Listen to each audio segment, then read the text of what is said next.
In 1995, Disney and Pixar shocked the world when they came out with Toy Story, and ever since, the collaboration between those two studios has given us some of the best animated movies ever made. Not a lot of people know this, but their relationship was almost cut short in the mid-2000s, because before Disney came along and bought the company, there was a time where it looked like Disney and Pixar would part ways forever. The resulting chaos that ensued was a story of the Pixar and the Pixaren't, a trilogy of movies with everything to lose, and an animation studio that closed down before it could even finish its first movie. This is the story of Circle 7 Animation.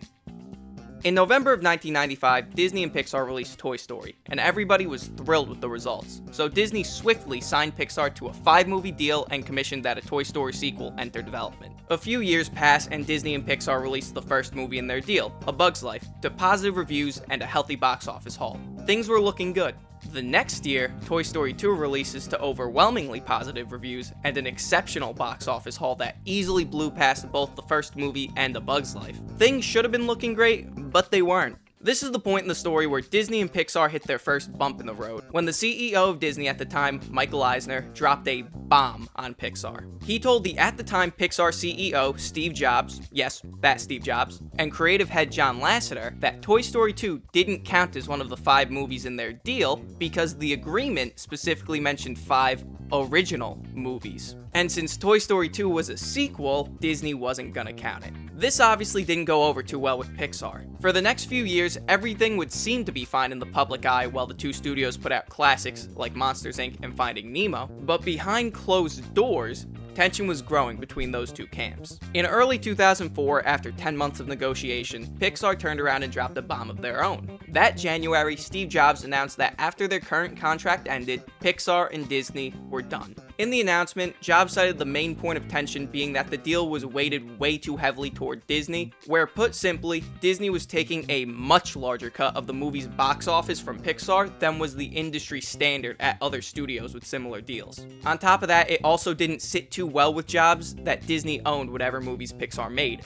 Forever. He wanted Pixar to be able to own what they made and have a deal that put Pixar first financially. Jobs and Eisner couldn't reach an agreement, so after Pixar finished The Incredibles and Cars, they were gone. And here's where things start to get interesting. Behind the scenes, Eisner believed that Disney didn't need Pixar, because in their agreement, it was stated that Disney owned whatever movies Pixar made, which means that Disney had the ability to make sequels to any movies that Pixar put out while working with them, regardless of Pixar's involvement. So Eisner figured that Disney could just make the movies themselves and nobody would really know the difference. With this in mind, Disney opened up Circle 7 Animation in 2004. The studio had one mission and one mission only: crank out a Pixar sequel every year, and in the style of the great Disney sequels of the 1990s, they would be low budget and direct to video. From there, production began on Circle 7's first movie, Toy Story 3, set for release in 2008. Quickly after, story pitches for Finding Nemo 2 and Monsters, Inc. 2, Lost in Scaradise began flying around the halls of the animation studio, with even very early rumblings of Toy Story 4 following, though nothing seems too concrete on that. But those first 3 films, this Circle 7 trilogy, all had finished scripts, concept art, and in the case of Toy Story 3, even early animation tests and promo material. Toy Story 3 featured Woody and the gang going to rescue a malfunctioning Buzz Lightyear from a Taiwanese toy factory. Finding Nemo 2 followed our characters on their quest to track down Nemo's long-lost brother Remy, as well as Marlin, who had been captured. And Monsters, Inc. Lost in Scaradise, which was supposedly far and away the best script of any of the Circle 7 movies, was about Mike and Sully journeying across the human world to find Boo. The reaction to the studio across the industry ran the gamut of pretty much every negative emotion possible. Many on the inside of the industry would regularly refer to the studio under the name of Pixaren't. According to those who worked at Circle 7, everybody there was just desperate to try and make these movies good and live up to Pixar's legacy, and even John Lasseter reportedly had some very choice words to say about the studio when he broke the news of its existence to the rest of Pixar. Regardless of all the negative emotion, things were indeed in motion. That was until Michael Eisner resigned as Disney's CEO and was replaced by Bob Iger in late 2005. Iger knew just how valuable Pixar and Disney's relationship had been for the past decade and decided to go back to Steve Jobs in the hopes of negotiating a new deal. The result was Disney purchasing Pixar in January of 2006 for over $7 billion. This put Iger in a tough spot.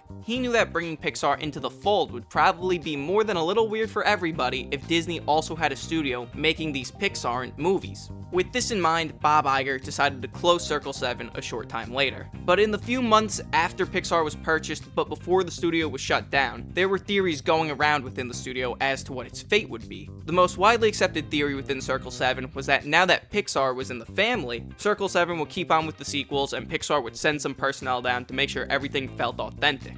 The staff was definitely expecting changes, but nobody was expecting the whole studio to close. Then came the day when the news broke, when the entirety of the studio was told point blank by Ed Catmull, the founder of Pixar and one of the newly appointed people in charge of Disney's entire animation operation, that Circle 7 was being shuttered immediately, but did follow up by telling everybody that they'll still have jobs somewhere in the company. And Catmull was mostly right. Circle 7 had 168 employees, and of those, 136 were moved over to the Walt Disney Animation Studio to work on movies like Meet the Robinsons and Bolt.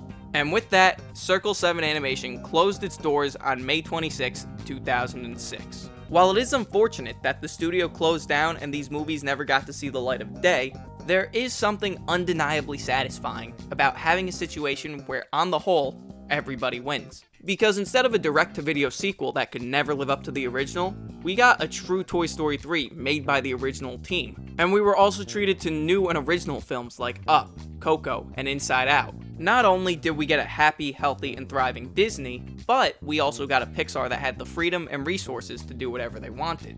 But that's the story of Circle 7 Animation. So until next time, thank you so much for watching, be good to each other, and have a very, very Demise day.